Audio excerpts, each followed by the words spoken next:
soon to be just Wikimedia Ireland, are relatively apolitical groups in Ireland. Wikimedia is certainly national.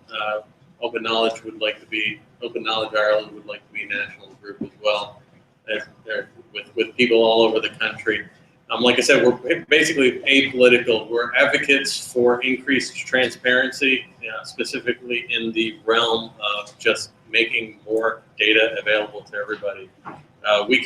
Wikimedia, as you well know, Wikipedia is basically the leading academic site for information on the internet, peer-reviewed, sometimes peer-mangled, but most of the information can be relied upon. And Open Knowledge, which targets specifically the government space. You pay for the information to be collected, you pay for the information to be digested by the government.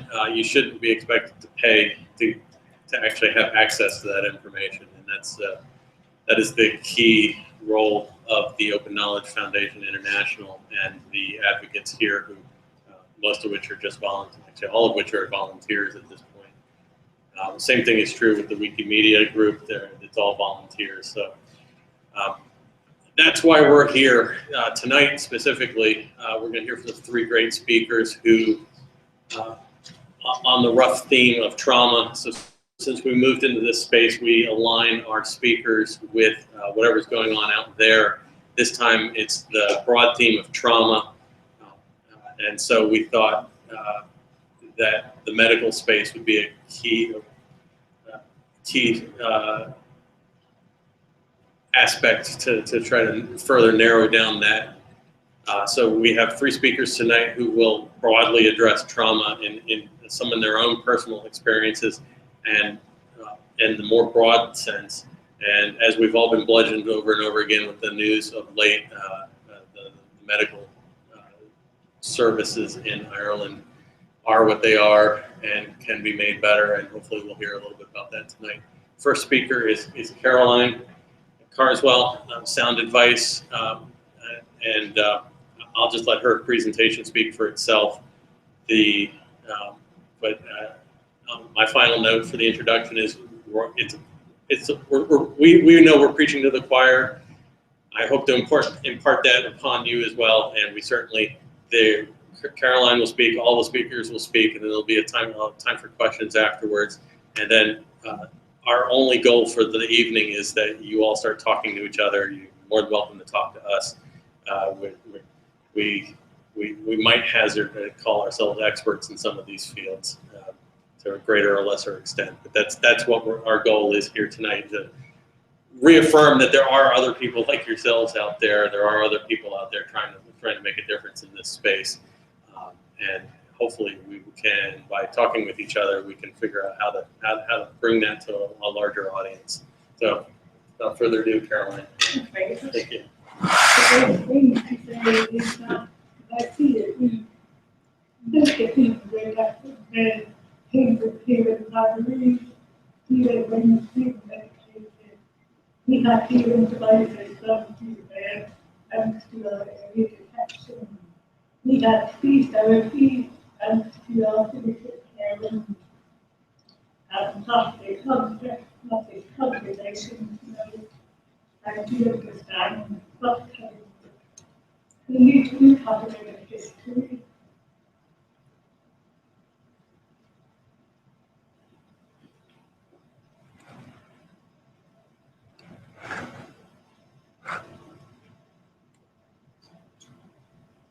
We did a timeline passing the state and in Australia. It's not too unusual, but the Ireland is unusual simply because certain services have not always been in place.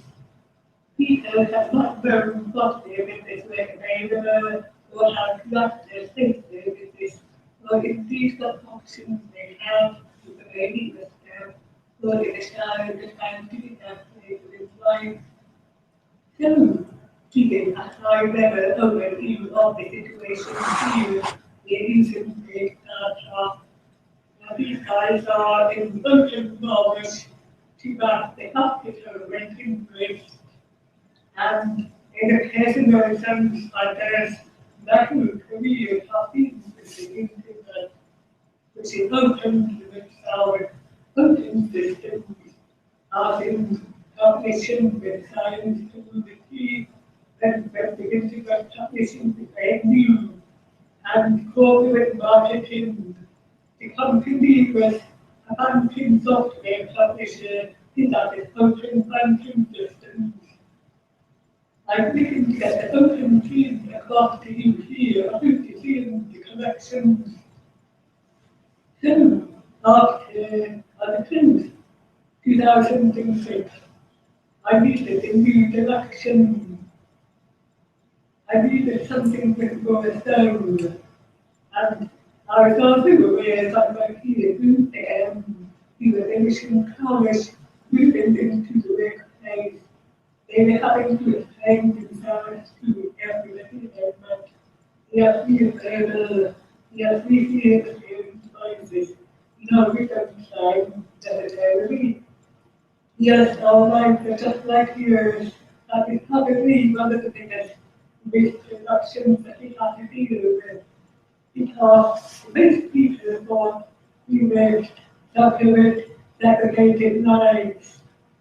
Not even very much. We're not moving into the next stage, and the competitive basis.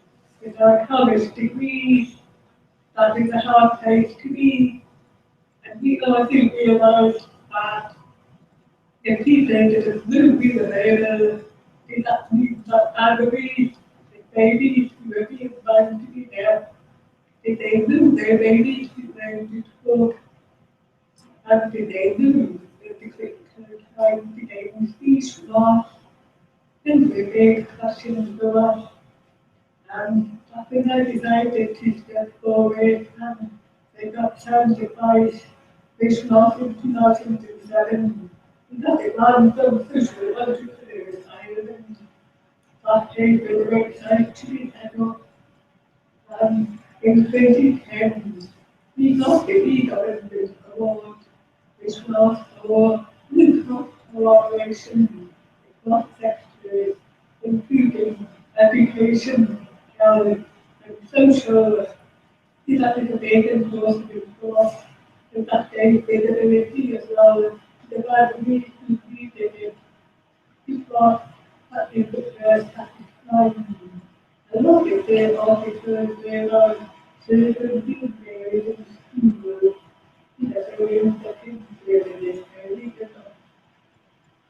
Because the backdrop is identified. That's how I could make this experience and the experience of material to their pathway as well.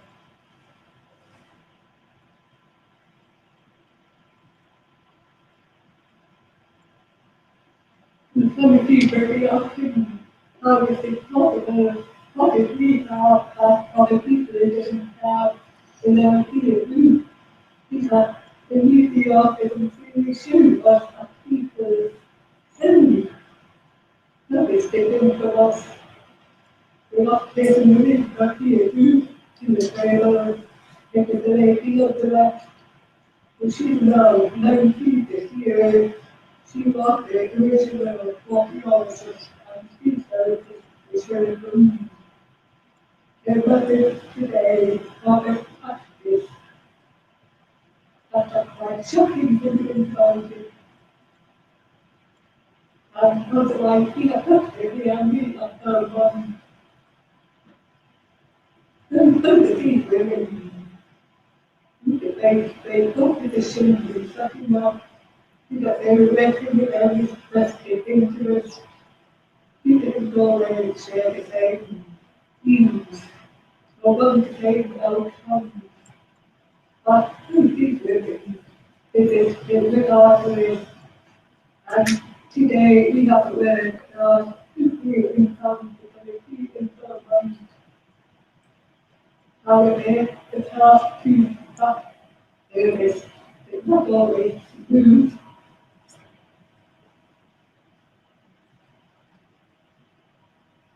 We have two pieces here. the Irish Times, children who wait up to 5 years, who got hearing aids, after the 2011, that the early sheet of Ingo published. We have been hearing this sometimes put the boundaries, but it is all into the report, and two things of some different. We saw this after talking to the things like meeting the audiology review, which went out to public consultation, and because the sound device, we were able to advise libraries to get their input and to tell their stories. Who interested the audiology review of the film is where we look through because they often very hard stories to be honest. I have to say, that review is a turning point for everyone because you learn parents have trained to Ireland, then 2011 to 2018. It's not new, all babies, all in Ireland, but they will all have their hearing tested after new is not huge because they get libraries time to repetition and to get hearing devices to them because they're going to do the education and communication. It's a whole life that the children did not have before because if a child doesn't hear for the best 5 years of their life, their brain is going to reorganize and will be able to process speech as well as even at 6 months of age. But today, we are finding that some babies that hear up 4 weeks of age, which is fantastic, because they're having some sound, their brain is using that information to build, so that they that time not having to buy not the like we have the article about children waiting 6 years to get their second exam. Again, at the end of 2018, James Riley had budgeted in HSE like for other children under 18 in Ireland to get the second exam that they were eligible. And the babies have to meet, they have 2 years operated together, which is great for the libraries because they can get as practice, start from the ground up, the new time loss, and individual at all of this. Value of children, the time for the children that I had, it fell and I was prepared to go them hospital, which was ironic. It was not something I had planned with, really by the 10 years, but at the time it was less option. Otherwise, I wouldn't be standing here talking to you because I wouldn't hear what I was saying. In hindsight, after there, 2001, was at just the right time. It's Louis and Louis because it knew I didn't understand what the libraries are telling me about their children here in for 1 year. He couldn't make it up to me.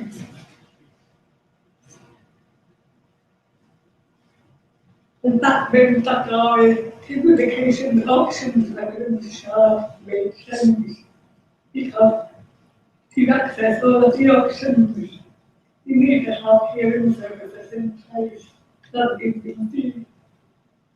And like again, I think we're doing quite well there. There is some movement, but that's always the case. On the right, we have the e-books that I'm going to learn to teach their child to speak. And it's very practical impact in the way the child practitioners, if a good mother is a language, they all share it.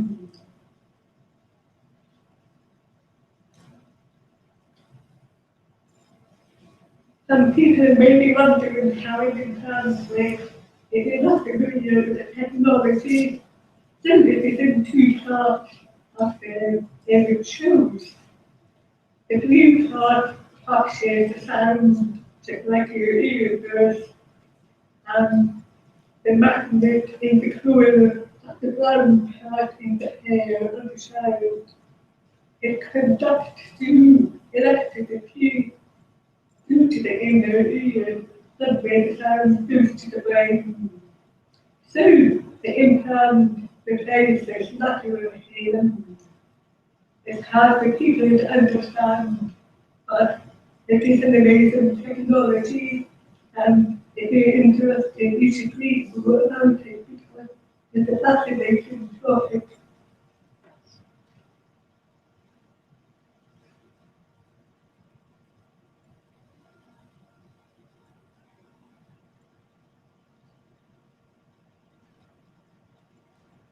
Look, people,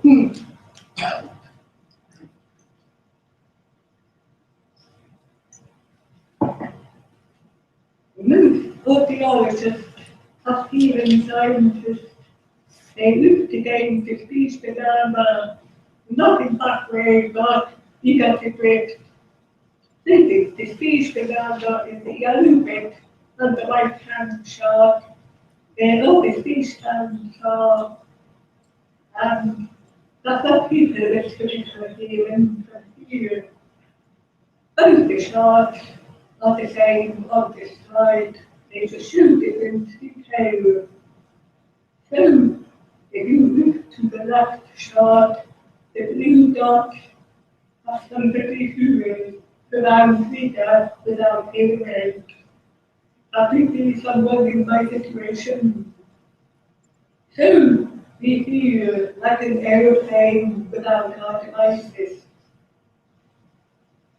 If you look at the green dot, access to hearing aids, they might be the best hearing aids you can buy. But they still don't bring you to the speech dilemma, you're still below or on the threshold to the speech dilemma. It's not ideal if you were looking to vanish in the hearing world. You can do better than that. With a cochlear implant, which is where the red dot brings us. And again, that is just one person. Some people might be up to the dark line, all of their frequencies, if they're very lucky, if have your individual hearing ways to start with. The implant is significant. So, that means if the implant, you can hear it and selective place, you can hear the leaves in the wind, which is the raven sound of the rain. You can hear the bird, and at the place of the I didn't hear the bird for 25 years. I got this back with the implant, but I can tell if there's a bird sound or not. It's actually how they the implant. Then people can access that they need at the right time.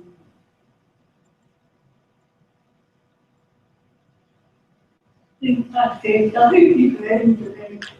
Thank you very much.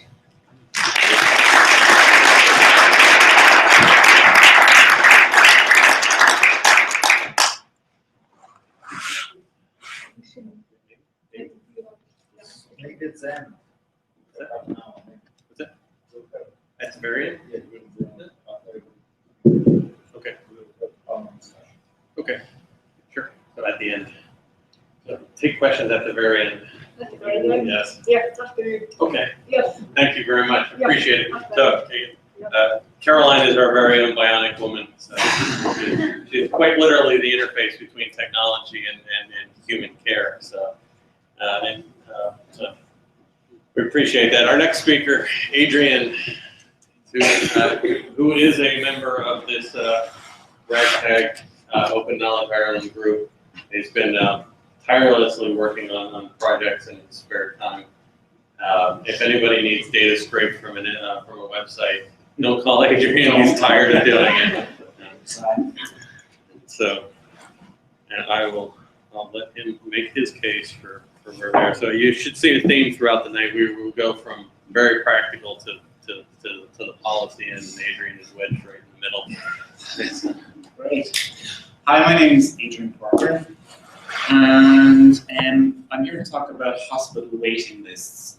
But just to set some context, first of all, you may or may not be aware that the National Treatment Purchase Fund are a statutory body set up by the Minister for Health. And one of their responsibilities is to publish the hospital waiting lists. Now, in many ways, they are the actual ideal candidate to be the first to go in the open data format. And my aim tonight is to share with you what could be possible if they did this. I'm sure many of you know already, but it's probably no harm just to look at it, and maybe there will be some new things you can tell us that we haven't spotted. Okay, so first of all, just to get everybody on the same page with what exists out there already, right now, if you go to the NTPF website, there are a number of PDFs, and if you click in the PDF, it will open up and show you a count of the patients waiting in the hospital. Now, there's two key points to establish here. So first of all, the data is already publicly available. So there's no legislation, there's no changes of any kind like that required. It's there, it has been there for years. And the second key point, which is very important, is that this is non-personal data. It is counts only, all right? So that's what exists right now today. And there are about 85 PDF documents used to describe the waiting list for December. So what we want to do, if we unpack the statement to say published waiting list as open data, what does that actually mean? All it means is to take the information out of those PDFs, 85 of them, squash it down into one or two Excel type files, and organize it in a nice tabular format. That's it. It's as simple as that. Nothing technical at all involved in this. It's a really easy technical step to do. Okay, so that's where we come. That's what exists right now. There are just 4 areas I just want to go into briefly. First one is to try and just re-explain the link between data and action, because I had kind of forgotten this until I was reminded about it later, recently. Very simplistically, data is in step 1. That's where data points are put into a spreadsheet. Okay. Step 2 is when a dashboard or a graph of some kind, meaning is created from the data, and that brings us to step 2. And then the first 2 steps are just IT related. I think what's important to get to is when you move into knowledge sphere in step 3, the way that works is, as a person in your human mind, you are reading and interpreting the graph. You're also drawing in from your experience of the world, and you're also talking with people around you. And from that, you can generate insights and ideas for how to solve a particular problem. Okay? And then in step 4, you take the top 1 or 2 ideas and you actually implement them as part of action. And that's the connection between data and action. And the point here is open data by itself is not enough. However, without open data, what will happen is that the knowledge will, as it exists right now, continue to be a very exclusive club. We'll have the insight and understand what's really going on in the hospital waiting lists. Okay? Whereas what we want to do is open it up and allow a much wider range of people to gain this knowledge and see for themselves what the waiting list is at their particular location. All right, so now I'm just going to go on and just briefly talk about open data. And I'm going to borrow an idea from the education sector, the idea of ordinary level paper and a higher level paper. I don't know if you can remember back to your exams, but it's getting mock season again, so that's why I got the idea. But I want to use the concept of the ordinary level paper just to show you that the minimum standard, the absolute minimum standard that's required. It really is a low threshold. The first one is that it's machine readable. Okay? Now, machine readable can sound frightening to a non-technical person, But all it means is, look, if you have your favorite spreadsheet application, okay, whether it's Excel or Google Sheets or whatever, if you can just copy and paste in the link to the data and you import it into your system and you can create graphs. That's all it means. Put through all the hype, that's all it means. You cannot import the data from a PDF document, certainly not 85 of them. And that's why, if this was an exam, I would mark the NTPF as a fail under that criteria. Okay? And the second criteria that I would fail them under is the open license. It also needs to have an open license. All right? So that's the absolute minimum standard. We have taken the data from December, put it into the CSV file, and then what we've also done is we've kind of lifted that up to a higher level. Okay? So this is the higher level grade for open data, where we've made it linked. Now all that means is, really simplistically, in plain English, we've made a connection out to Wikipedia. Okay? We've also made a connection out to OpenStreetMap.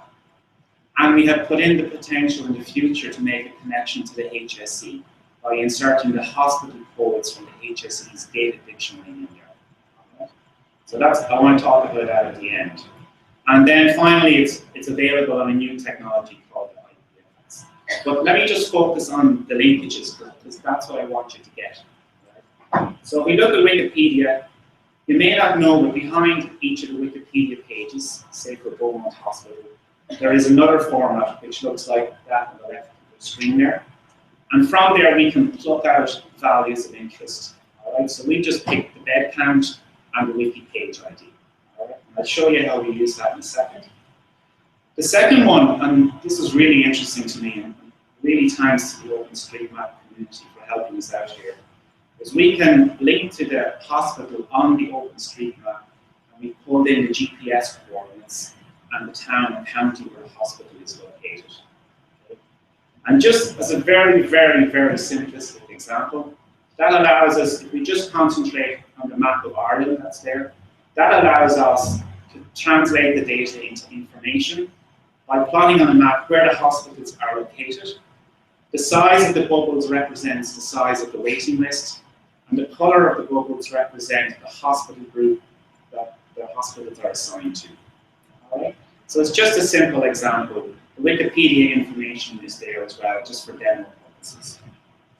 All right, so that's as deep as I'm going to go in terms of what open data looks like or potentially is.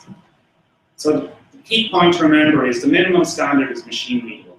That's what we want up front. So now I'm just going to glance across the benefits. You guys know what the benefits is. Like improved transparency is the key benefit.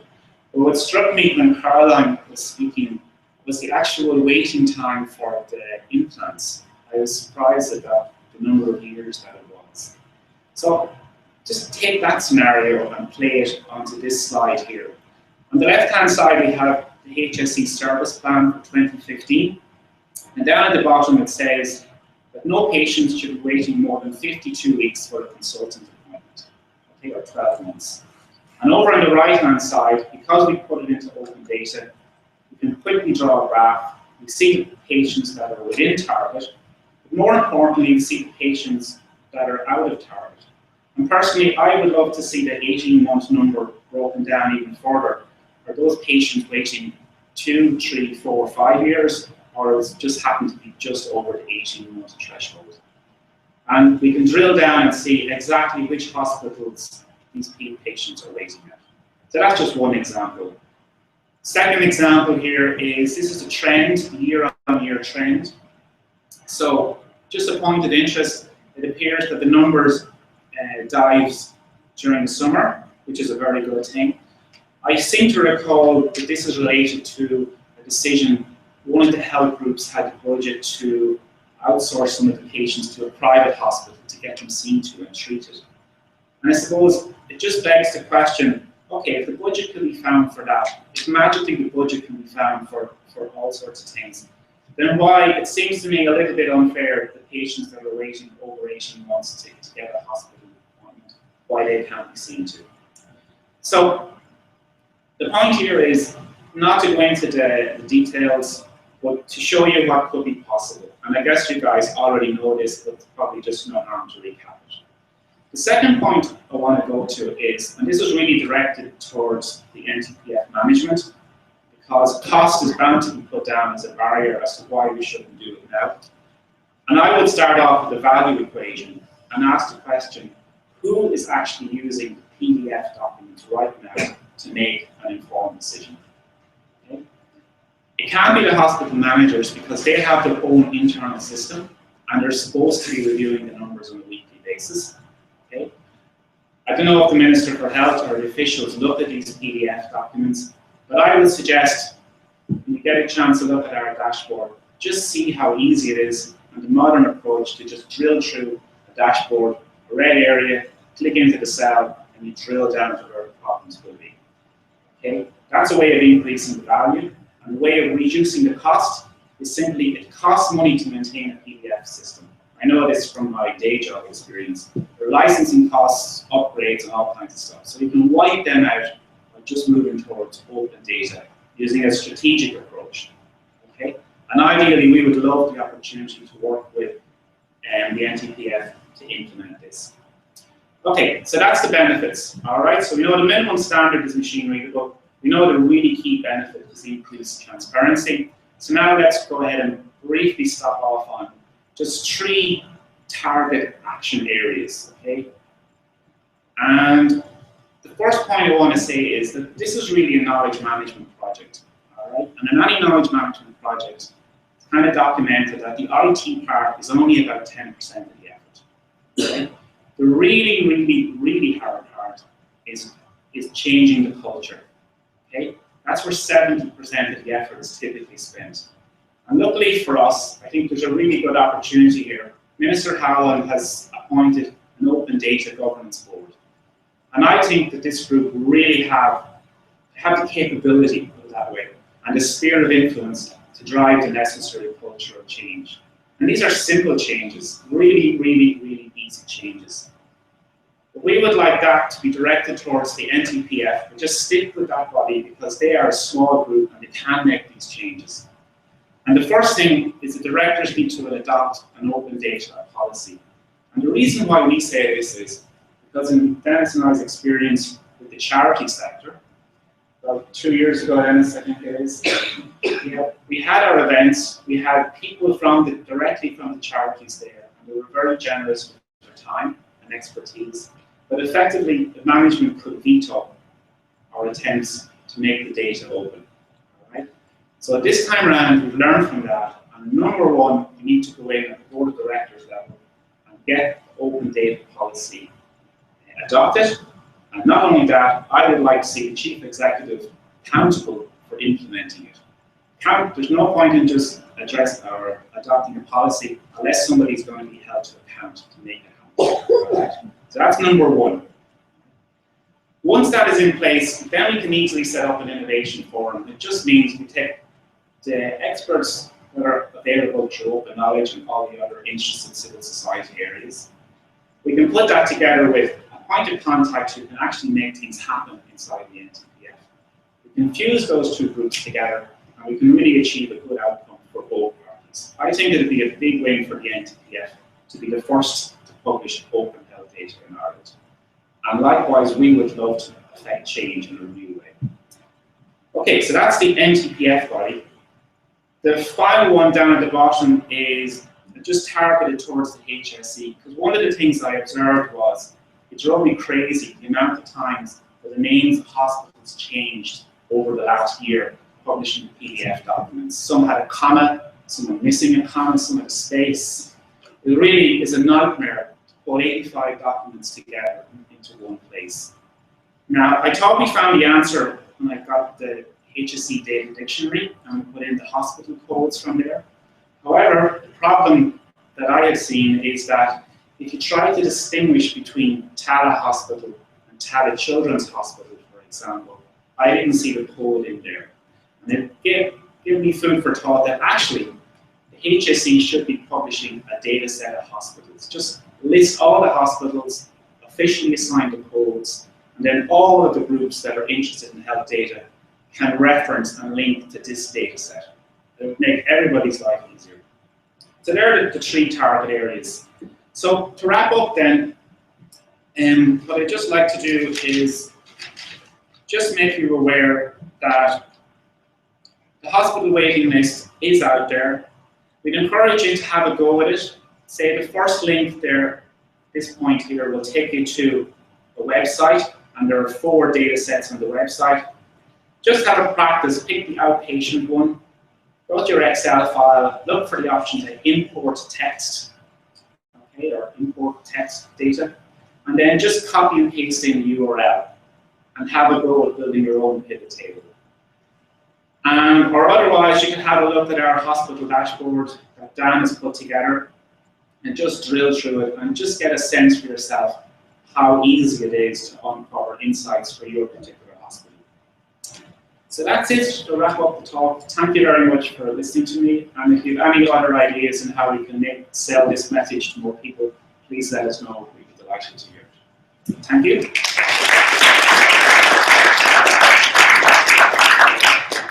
Thank you, Adrian. This makes it sound so simple. It is simple. It does show what a couple of nutters and a couple of weekends can do if they're really fairly dedicated to the cause.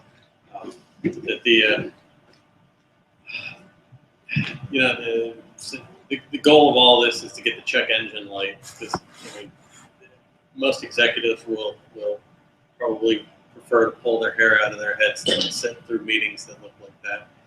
To understand where they are now, how to get there. So it's really up to us who are motivated to solve these kind of issues to distill it down from 85 PDFs down to a check engine light, if you will, and just hopefully from their point of view make the problem go away. They really do need our help to explain how they get from where we are today to how we get to the simplified version, and to further expand on the friction to get there. Our last speaker, Richard Corbridge from Health Services Ireland, will be here to explain why we don't have a check engine light right now, and maybe help explain what terminology we need to do to inform the rest of us how we get that check engine light. Thank you. It's amazing coming to this job about 12 months in. So I'm Chief Information Officer at HSE, trying to do 2 things at once, which is a really good thing. Adrian mentioned there magic budgets and easily affecting cultural change, which is quite phenomenal 2 sentences for health anywhere in the world. And I'm going to talk to you an awful lot about magic budgets, that's for sure, afterwards, and easily affecting cultural change in health, which is always harder than anybody thinks. I'm the first Chief Information Officer in health in Ireland. I'm the first single responsible person on the Health Service Executive Board for information in health. And I've been here 13 months. That also starts to tell a story. It tells a story of where we are, it tells a story of how, and it isn't just excuses, but how difficult it is to look at information across health. Today, in the HSE, we have business intelligence unit, or a function called something similar, in practically every department and division. There isn't a single data store, there isn't a single business intelligence unit, there isn't a single way of handling information. That in itself starts to tell a big story. However, we do have me now responsible for trying to do all this stuff and fix it. What is, I think, useful and good is that we have a new vehicle to do that. We have eHealth Ireland, a function that was created in 2014 to try and change the way health handles technology and information, to try and bring that under one banner, to try and put in place the ability to handle that once. An area that we focused a lot on is ensuring the patient is at the centre of what we do. This isn't technology people coming up with new ideas, this is clinicians and patients influencing what we do. One of the first things we put in place, learning from the NHS, was something called the Clinical Information Officers Council, which is now a number of clinicians up to 150 that come together and keep us on the straight and narrow to make sure that what things we do right, we do for clinical good, we do for patient benefit. Centering all that on information in the HSE is no mean task, but it's something the Director General has tasked eHealth Ireland with fixing. How can the HSE go to the Department of Health with a number of answers to the same question? The Health Service Executive, the organisation that I'm an executive member of, goes to the Department of Health and answers the same question with different answers. And that is symptomatic of where we are with our information and where we are with our systems. You know, the HSE's IT budget is 0.8% of its entire spend. The average in Europe is 3%. And again, this isn't just excuses, this is reality to try and set some context. The HSE is about 109,000 people working, delivering healthcare. The IT team, the people who support every clinician, every patient, every piece of information, is 288 people scattered across the country, which until January of last year were based on local teams. We still had a Southern Health Board team until January of last year supporting IT just for the Southern Health Board. Conversations before the meeting started tonight, how come health is still based in counties from an information point of view? Because health information is only 12 months old as far as having national information systems to look at that, which is a phenomenal challenge. So we have a balancing act to try and achieve.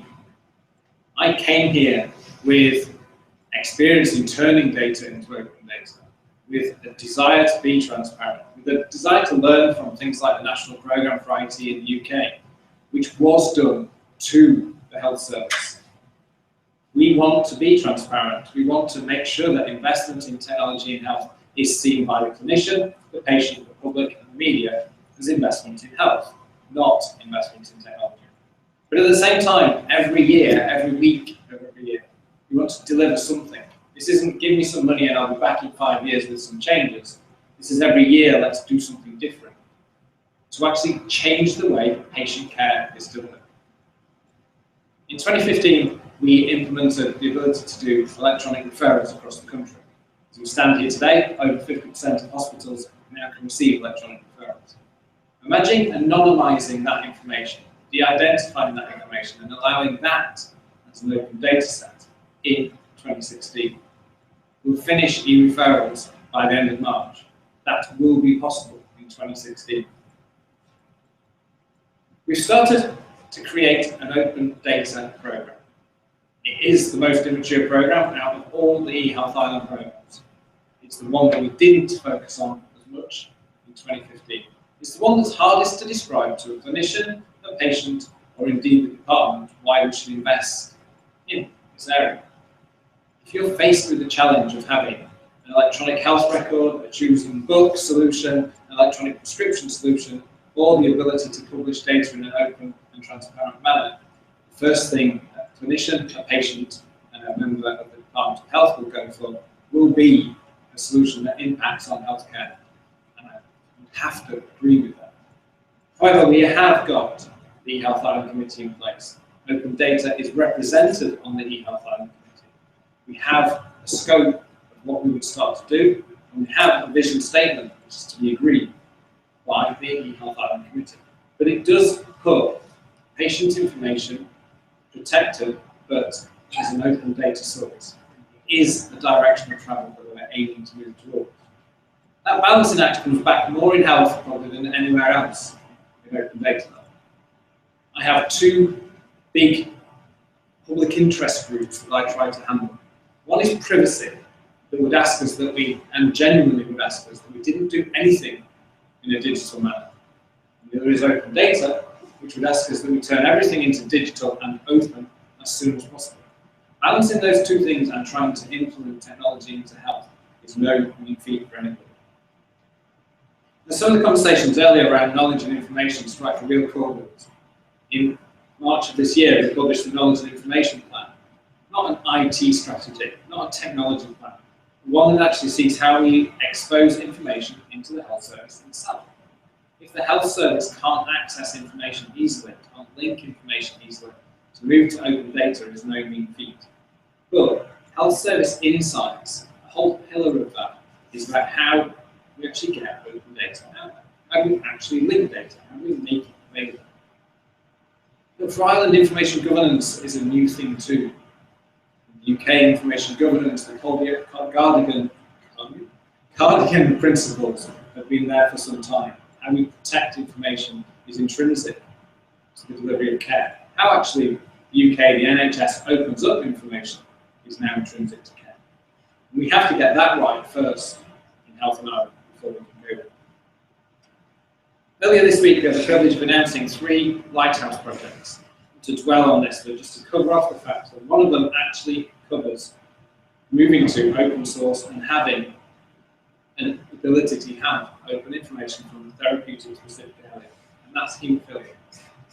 Focus very much on how we can pilot different ways of enabling care and how we can actually open up both the systems that deliver information for care and the data within them. All 3 lighthouse projects are not grand plans for the next 5 years, but specific deliverable things for 2016. To be able to do genomic sequencing of under 5s in epilepsy is a plan for 2016, not something we get to in the future. Personalised medicine off the back of that is something we will get to in epilepsy. Being able to have open source platforms for haemophilia and open up that data is something we will get to. Important areas that we'll move to. But an electronic health record is, I guess, the basis for what we're trying to get to, because that starts to give us digital information. The before and after picture is always exciting. How do we turn that into open data? How do we turn it into data? There's probably remind that. And then how do we get information? I had the privilege of spending a few days at a number of hospitals over Ireland recently. This one in particular was an exciting hospital to go to. I kid you not when I said I was stood in this room when a lady came in, slipped off her shoes, jumped on these files, climbed along to the shelf at the end, climbed up 2 shelf units. She got a file that wide, threw it onto the floor, more agile than I would, jumped down, picked it up, and ran out. The lady then realised she forgot shoes, came dashing back, picked her shoes up, went through the wards, through the kitchen, and back down to where she needed to go. I saw her later that day and asked her what was needed in a hurry. A post-it note on page 164 of a 700-page document was needed. That's the reality of electronic information. We have to fix that to be able to truly get to open data and what we're trying to do. Because this thing, the amazing elastic band, fixes so much stuff in healthcare across Ireland. And you know what? It's not just Ireland, I can assure you. A fat elastic band is the security answer to leaving your health records on the wall. It goes over your name, so somebody on the wall can't see your name. It brings data quality because it makes sure it all stays together. It delivers information governance because it covers bits that you wouldn't want to see. It uses a data dictionary because it brings everything together. And currently, it's largely the open data process. Because it's the only way we can actually open that file to take the elastic band. Now, we have plans for how to fix that. Those lighthouse projects are absolutely about piloting what an electronic health record looks like, and therefore what the outcomes of having data out of those systems give us. One of the cornerstones of that is delivering the individual health identifier. We were able to do that in the second week of September as a proof of concept. Over 4 million people in Ireland now have an individual health identifier. Unfortunately, it is still a little bit so what, because the fact you have an individual health identifier on the central database hasn't yet been released into GP systems. It will be imported on the epilepsy electronic health record and the law of electronic medical record. But through 16, start to see the individual health identifier arrive on things that support healthcare, digital healthcare. On Friday of this week, the privacy impact assessment will be published. What we're doing with that is ensuring that the public can comment on the impact on privacy on creating an individual health identifier. Hugely important for us. And in July of this year, sites will connect to that IHI to start to release that information. Before I came here, I worked for an organisation called the National Institute for Health Research, an organisation that was responsible for delivering clinical research throughout the NHS. When I took over 3.5 years earlier, they had 55 different systems, loads of different ways of handling data. Every month they came together with their clinical research networks and spent at least a third of the meeting arguing over whose data was right. That organisation adopted the principles of open data. At first, he'd asked me what is open data, as we tried to address that, as we tried to raise that, and the answer would simply be data that was open. Nobody really knew what they were saying. But what we got to with that organisation was really opening up that data so they stopped arguing about whose data was right, at one source of data, at one ability to look at it. Not dissimilar to the ambitions described earlier, so that actually everybody starts to look at the same information. That is still an ambition in Ireland. This isn't a government organisation trying to hide data. This is a government organisation on a journey to get to the point where it can meet these ambitions. The governance elements of those are massively important, though. We need to understand how and what information can be adopted. Small numbers in health is crucially important to protect. The ability to make linkages through data, crucially important to make sure that the wrong things can't be inferred from the connection of information. We don't just have to protect patients, we also have to protect the clinician. And that, again, it's not just about protecting them from bad things. This is about protecting their ability to do their job safely, securely, and in a justified way. But learning from the National Institute of Health Research, moving towards the ability to have open data, making it open by design, is there. There are good examples now across the world of moving to open health data. We can learn from that. Other government agencies across Ireland have moved to be able to do more in that space and can learn from those. By the time of the Data Palooza in May, we want to have our first major data sets. We will do Adrian's talk, and we'll move to being able to put those in place and start to have the ability to do that analytics. The challenges that have been talked about are there already. Cultural and institutional barriers around how we do this through the budgets, through the way that we can deliver information to the public. Privacy in health is probably the most difficult area to deliver. The ability to make systems interoperable when we are talking about the kind of paper solutions we described is a big part of where we need to move away from. But getting there allows us to have analysis that isn't just us doing that.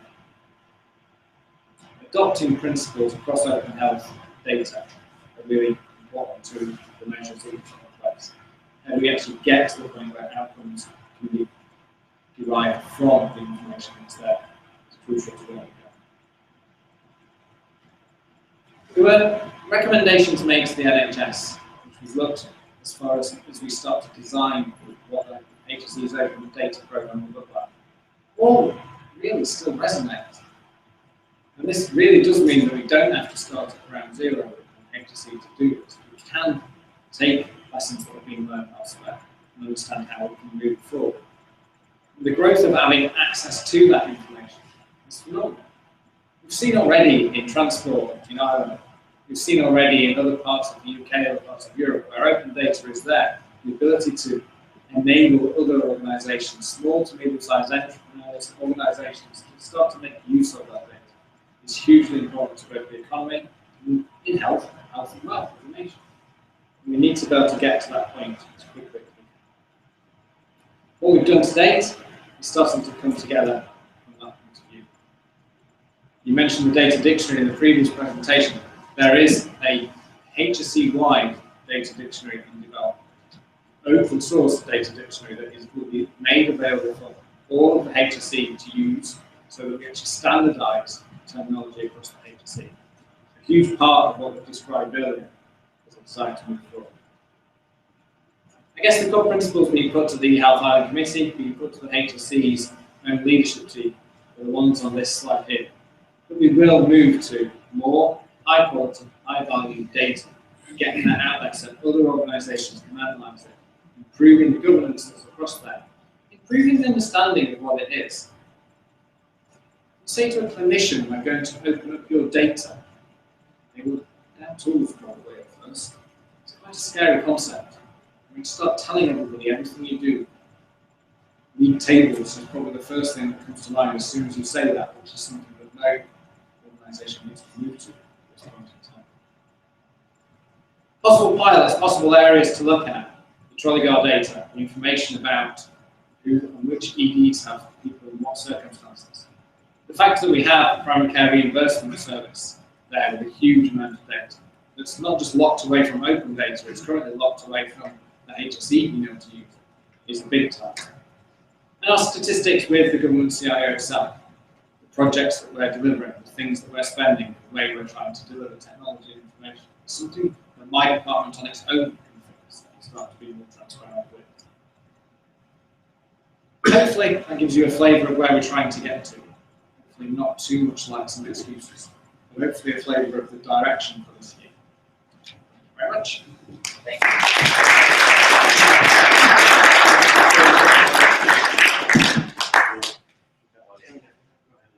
Yeah, thank you, Richard.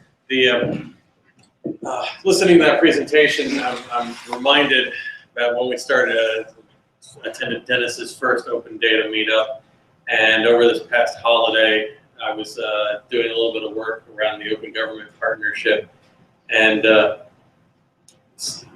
I'm extremely encouraged after having looked at this space for the last 3 or 4 years.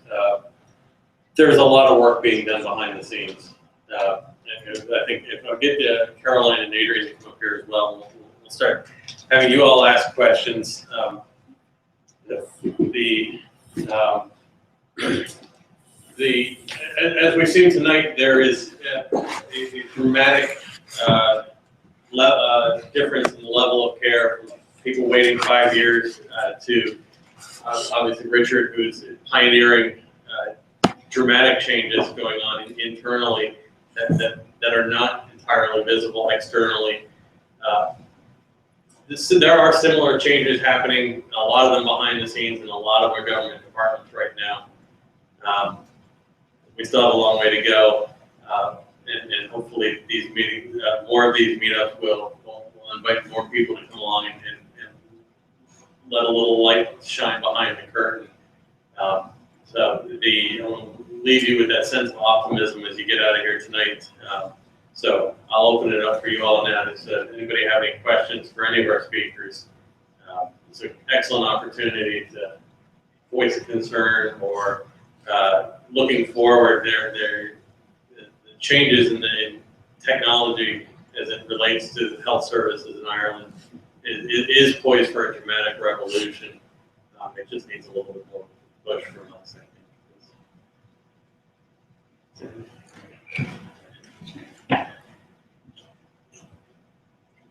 And thank you very much to the 3 speakers for your presentations. I really enjoyed them.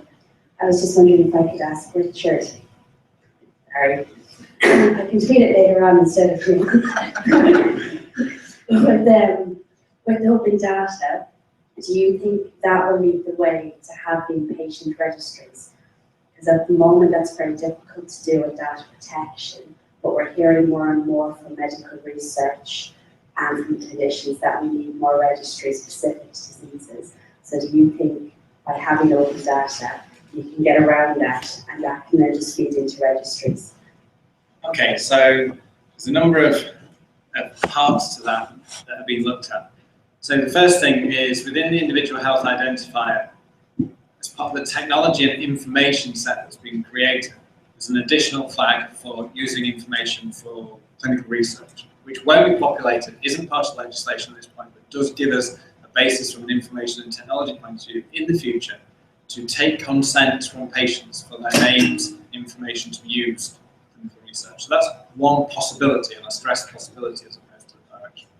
The other is the Health Information Bill, which is still trundling through the legislative process, and we are told includes some changes to how registries for clinical research can be held.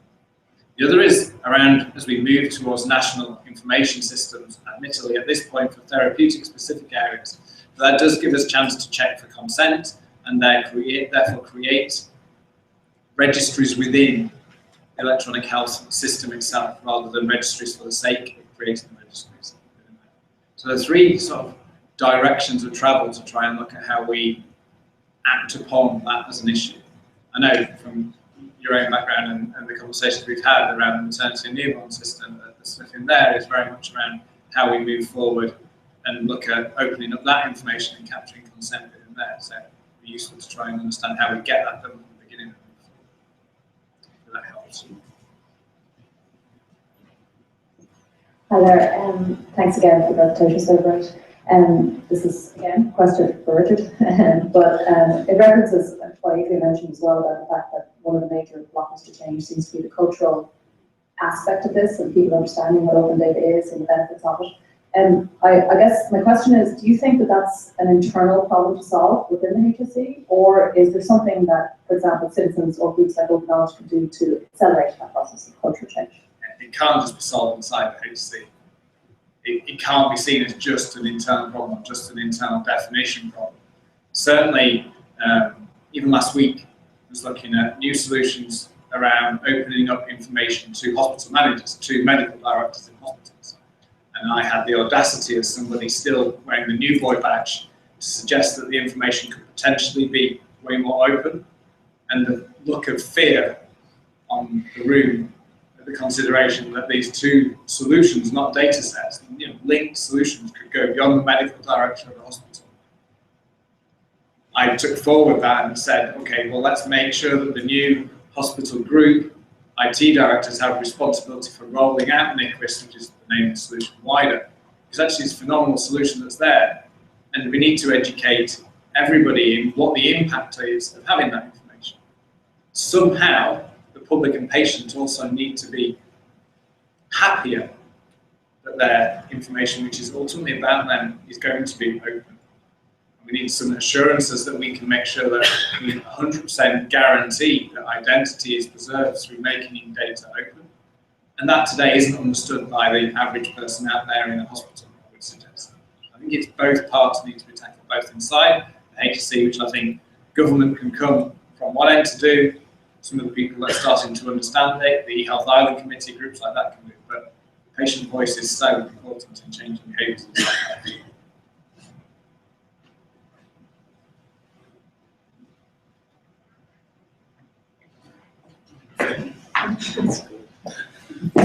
I used to do coder in this room, and I used to lose about 5 pounds every week. Hope you don't fall coming down the stairs there. You might need to use A&E. Adrian, just like to say thank you for that presentation, and in particular for, I think, highlighting a very simple case of where open data can be used and, in effect, a sort of low-hanging fruit, let's say, in terms of picking out something. I wonder if you were, maybe let's take it out of the health area, where would you go to next? Maybe even within the health area. But where would you see going to next in terms of another good example of open data? Because I think what we want to try and do is let people see the value of open data so it can be shown as examples to people. Yeah, I suppose my background is engineering, so I would just look at the problem very logically. And one thing that struck me tonight, and Richard was saying, there's a lot of ground to cover in terms of getting patient information, that zone, getting it released into the public. But then I think we're a little bit blinded by, we don't realize how much information is already out there in PDF format and publicly available, but it's just not put into good examples so people can see the benefits. So one area which we were thinking about is in the agricultural sector. Anywhere that creates registries, there's a great opportunity there. I think we got to connect with day-to-day people, what people do in their lives. I would love to see the thing where the kids are on the mobile phone too much time, but they could just pick up the mobile phone, click, and then I could say to them, just one time I could say to them, that's open data behind that. Something that's real like that. It can be just a simple, silly example, but it has to be something that connects with people. And I'm personally interested in doing something that's fun. Fun open data is how I'd like to categorize, brainstorm around the next one. All right. So, and if anybody has good ideas, steer towards Dennis. I probably you have some yourself. Well, so. no, related to that, I think Open Knowledge Ireland has a wish list of open data ideas, and one was in fact playgrounds, location of playgrounds. And I mean, I was thinking an app that would allow a frazzled parent to come along and click it and say, where is the nearest playground? Let's go to it, would be a great example. And in fact, I was discussing that with the government department just today, in fact. So, great, if we can come up with ideas and examples. I would say I think it's fun. We've got to get the word fun into open data somehow. If we come up with fun ideas that would make sense to put into an open data standard, that would be really great. And as well as that, I think there's a serious idea, the list of patients waiting for an doctor implant. I wasn't aware of that space, so I think we should take that from this, and that should be our next target.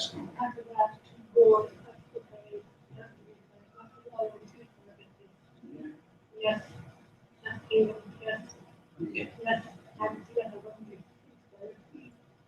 That would be very good. Yeah, because the key therapy is such a tool of integration with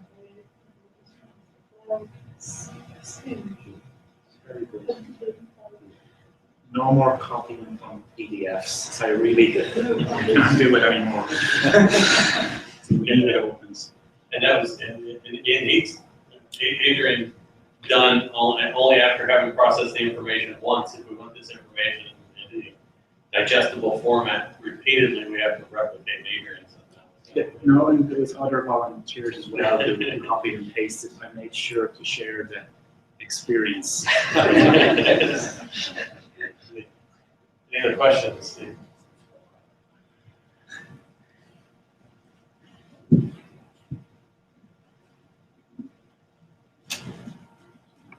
So just to come back, I suppose, to seeing the easy example that Adrian posted to us, and then the more ambitious plan that Richard outlined. I'm just wondering, would it not be possible to have nearly an early implementation system and go through the data that's already there? Just have this repository of PDFs. This is already out there. These are the low-hanging fruit, like you said, and maybe just go ahead and see.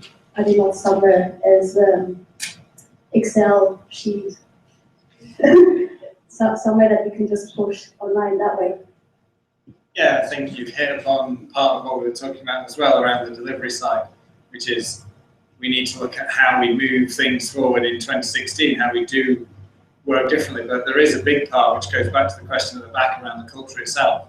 Before we can do that, we have to persuade the boards of each hospital, clinicians in each hospital, the patient groups of each hospital that the data is safe, the data isn't going to get re-identified in any way, expose anything that it should. And I think that's a big challenge, but not insurmountable. So I think it's absolutely the direction that we'd look to do, to start to get the quick wins in there, put everything in one place, look at where it's coming from, understand how it can be done there.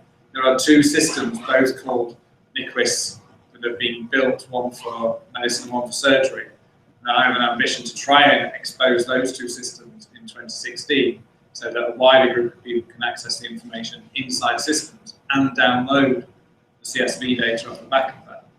The eHealth Ireland Data Dictionary, I hope, will go into the steps that we talked about earlier around, frankly, the fact that we don't even have a unique name for every hospital or every health organisation. It's actually part of the Health Identifiers Act. So create an individual health identifier. We've started that process. Create an identifier for every clinician. That process has started in 16. And create an identifier for every organisation. Also needs to be started. So just doing those things will give us some grounding to be able to do what you talk about there. Yes, after having looked at a couple of hospitals on Wikipedia, I would settle for just a standard addressing system. Being able to identify the postal address of all the hospitals in the country is quite a hill to climb. I think this question is more of a query towards everybody. It said one of the aspects we were talking about here, waiting list, which shows us obviously that there is a lack of something there. And the other problem that Richard mentions is the fact that, you know, the culture change in accepting that there is going to be, I suppose, an element of more transparency. The aspect that's supposed to be brought forward from that is how to show power makers, the players, the benefits that they get from this. But I think what potential negatives if there are so many people waiting, that's putting the league table aspect in play again, which is kind of like the same. That was an article in the Wall Street Journal the other day about just the whole culture about the open data and the league tables that happened in the States, but also how people were then able to choose what hospitals they wanted to go to that get better treatment. That's a benefit. Maybe in some contexts might be the right one, but the benefit towards the organisation of, okay, well, if we have this transparency of data, that gives us actually a strong evidence to make the case that we need these resources. This is how it works. So I appreciate the part of the fund. Right? You know, you need that absolutely. It has to be funded in some cases. But where we can see the benefit of these data sets actually being used, I think is really an important part of the whole transformation of data. I'm sure there's a question in there, but it's just from the point of view of you guys, how do you see that you would actually put forward the benefits as opposed to just make the solutions and the data privacy? By seeing the benefits, you might actually get more engagement and give it a better sell going forward. I think you're 100% right. One of the things we started to do, you know, we're driving forward this transparency piece to try and do some of what you're describing there. So, not related to open data, but almost an aside to this, is around major incidents. So, until Q4 of last year, if there was an IT major incident in health, it was not known by anybody other than the people running around in the background trying to fix it. Put a major incident process in, and on the Tuesday morning, the minister mentioned the fact he now knows that 2 hospitals had major IT incidents in the last 3 months. That does exactly what you're starting to talk about. That exposes and makes transparent the issues, so that when you start to talk about funding or cultural change, it's easier to understand why that needs to happen. And I think that, whilst not related specifically to open data, is an example of what you're talking about. I do agree with you. I suppose, gosh, yeah, because I have struggled with this question too. I've struggled with this question too because it felt very much like the managers, let's say the managers of the National Treatment Purchase Fund, you're putting them under the spotlight and pressure to get there up these numbers here. But honestly, I think there's a bigger thing we could say, like say for example, okay, nobody likes paying more taxes or any of that kind of stuff, but if you genuinely could see that there was a list of people waiting to get the Corcoran times, a countable list of people, knowing the information that if these people were treated under 2 years before they're 2 years of age or whatever the optimum time is, I think there's a great willingness on behalf of the public to do something positive and contribute something. So I think there's more positive things can be thought of with this open data, but only if you build trust, first of all. You can't just go out and pick the nice cherry stories and go with that one to the public. It has to be set a base of this is the truth of how it actually is right now. And then together we can tackle specific points and see can we do it. I don't know, we did live data, we could do things to make things better, as well as holding people to account for the actual performance with the funds that they have. I think that has to be both sides, not just happy story only.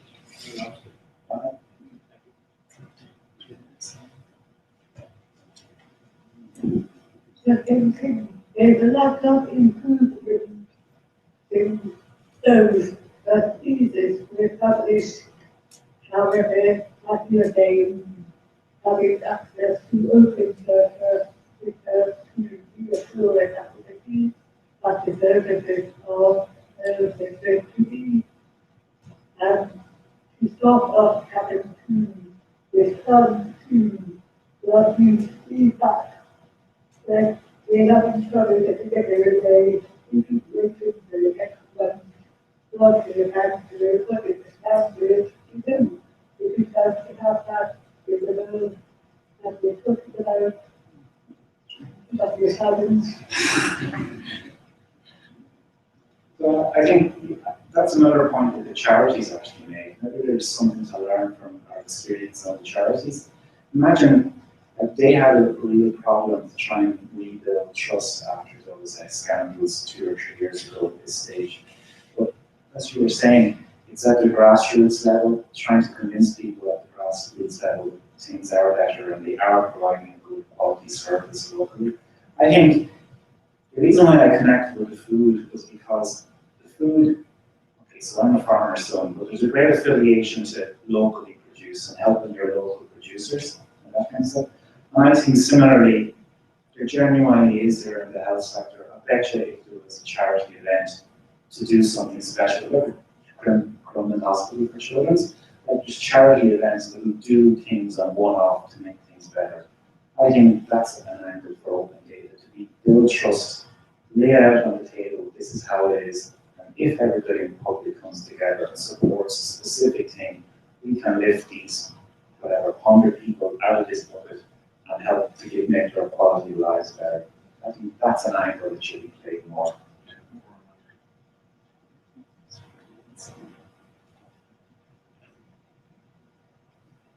Anybody else? Yeah.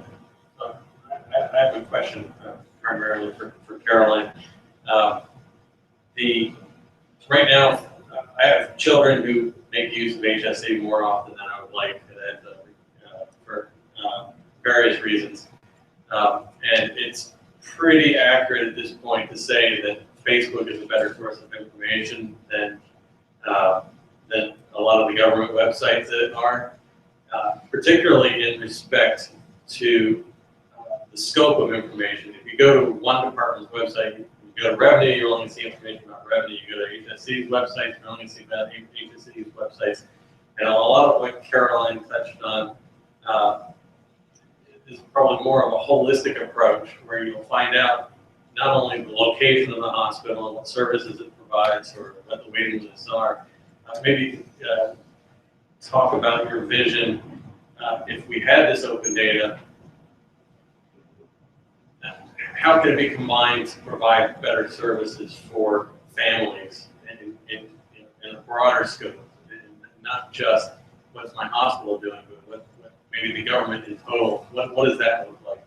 If revenue and health and all these other agencies had open data, what kind of services would you expect 10 years from now to be made available when somebody comes into the hospital and is told that their child has a sensory deficit?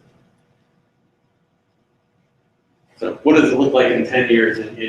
Optimistically, what does it look like in 10 years? Where's the goal? Where do you see us? Where would you like to see us in 10 years? In 10 years, I would like to see more transparency, public relations about the services are, the fee services are at high level.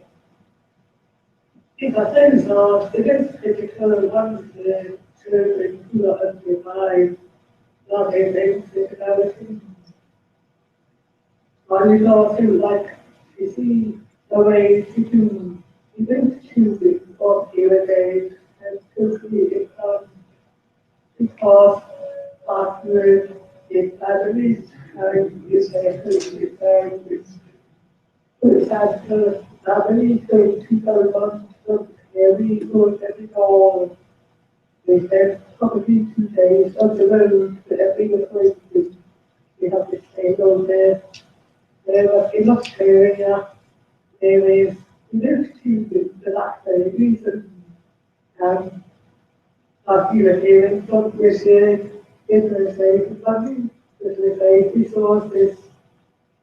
We have to illustrate how it will cost, that everything costs what it is, but not here. It is really well to see that. Maybe I can open it up there, but Richard can feel the same thing. When you're ready to leave, what does it look like? Thank you. And we have a mission for 2020, electronic health record for Ireland, a digital health service for Ireland. This some people are cringing when the phrase is used, I quite like it, but the Children's Hospital in Ireland to be born digital. So that becomes the first digital hospital in Ireland that we then build from there, where a patient can access their information. The controversial piece that I'm suggesting is that health information that exists in the system is owned by the patient. It's your information, wherever it is in the system. It doesn't belong to an organisation, it doesn't belong to a clinician, it belongs to you, the person it's about. And at that point, you start to make decisions about whether you want it on a registry, whether you want it to be used in the system, or indeed if you want to allow it to be used in the medical data web. So some different ways of handling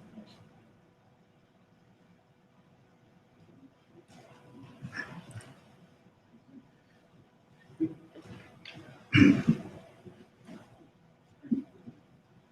Just following up on the topic of cultural change, and this is a question to everyone here, would be, what are we doing to lower the bar to allow anyone that has data at the moment publish that data? And also, what are we doing to advertise what data is available already, if there is such data in open format? What are we doing to highlight that so other people can consume that data? I guess that's the open data.gov.ie. That's the process there from a government data point of view, is to put data there, have the license for the data, follow the models that have been used elsewhere, make it available in that way, put it in one place so it can be reused, as opposed to a HSE silo of data and a revenue silo of data. So it's very much, that would be my perception of it. I don't know if I can really speak to what we're doing, but I know what I'd like to be doing.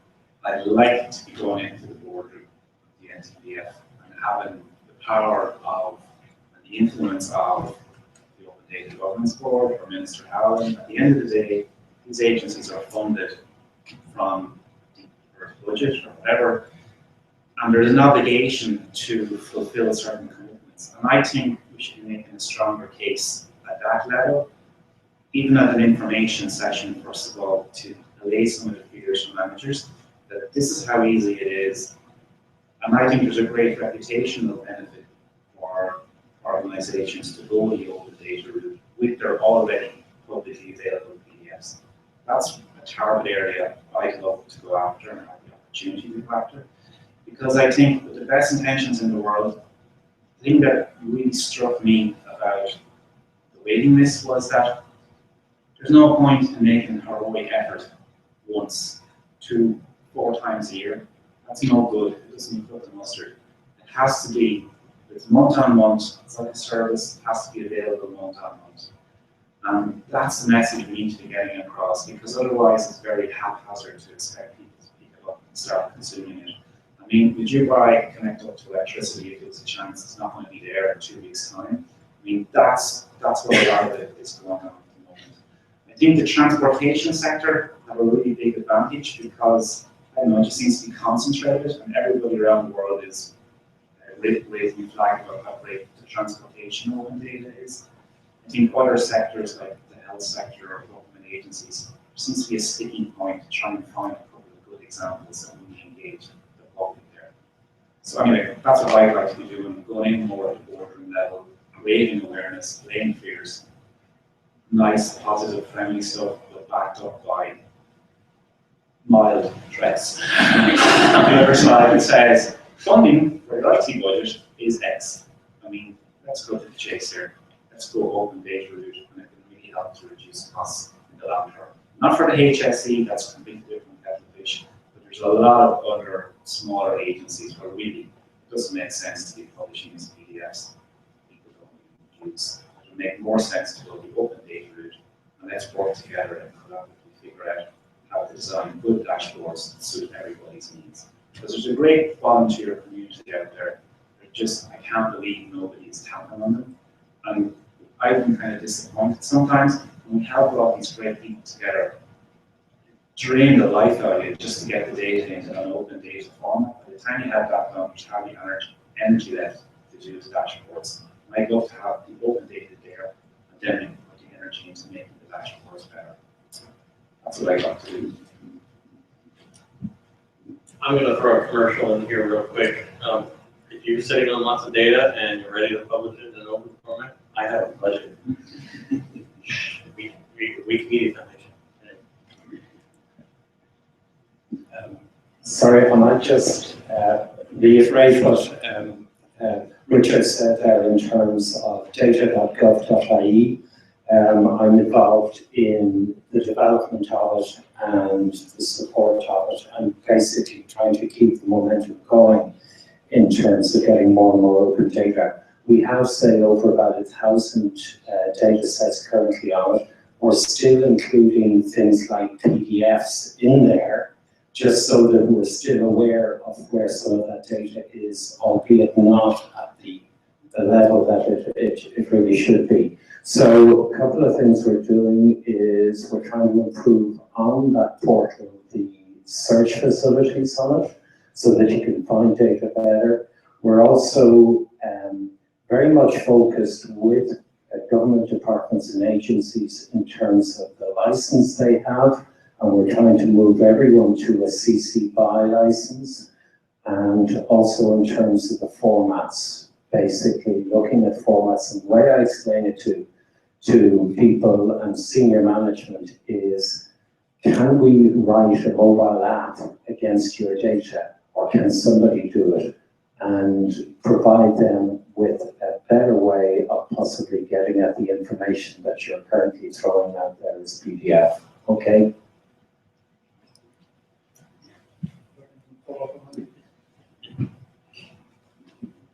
Just one follow-up on that. I think I was actually just briefly reading your website there, and I think you're talking to research groups and possibly third-level research groups in terms of how they go about publishing their results. I'm just curious if you could talk more about that area.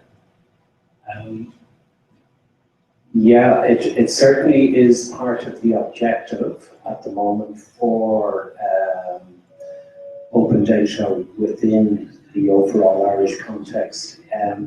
I would say my idea is, and I mentioned it, the low-hanging fruit, and unfortunately research data right at the moment is probably not in that area, unfortunately. So I think we're trying to do things around basic CSV files, data that's already, as Adrian mentioned, out there, and we don't have confidentiality issues, etc. with it.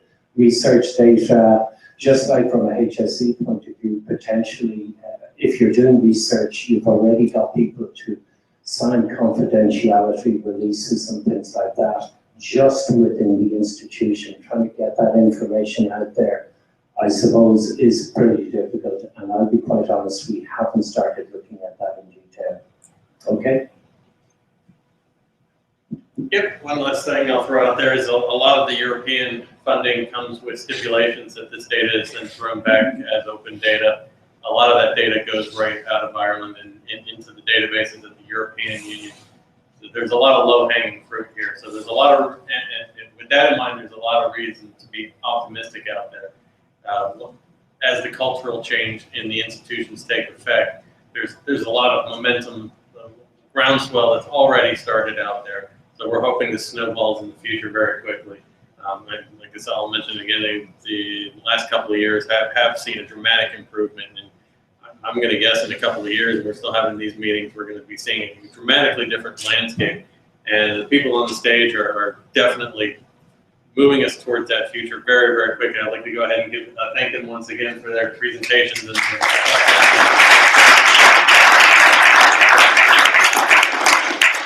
unfortunately, 8 p.m. is the closing time for the Science Gallery, so they're going to kick us out of here. Are you planning on going somewhere, Dennis?